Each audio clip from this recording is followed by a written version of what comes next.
बनल रहे प्यारा घर परिवार, जन्म जन्म के है बंधनवा जी। बनल रहे प्यारा घर परिवार, जन्म जन्म के है बंधनवा जी। चाहे नहीं धन जहनवा भैया, तोहरे में बसा हो पारनवा जी।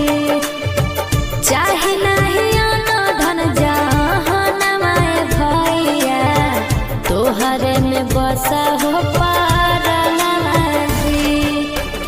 बनल रहे प्यार घर परिवार, जन्म जन्म के है बंधनवा गे।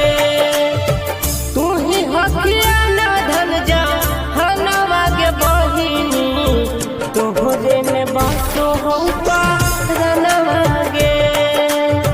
तू ही हकिया न धन जहनवा गे बहिनी, तोहरे में बसो हो पारनवा गे।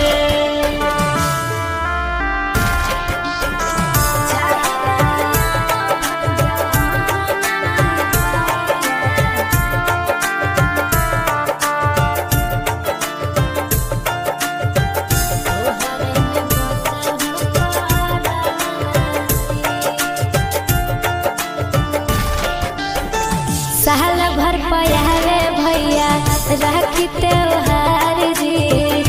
भाई बहन के रिश्ता जन संसार जी।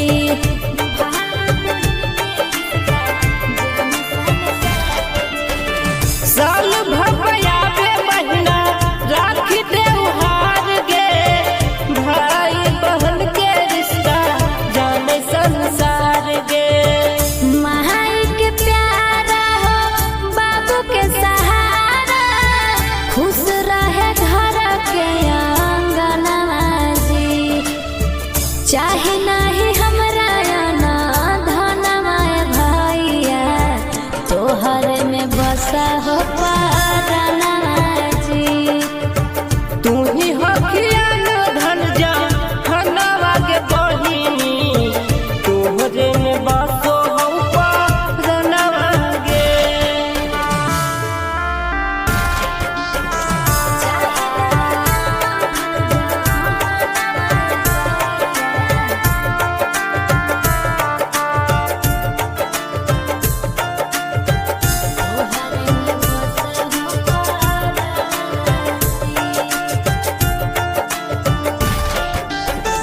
रेशम के धागा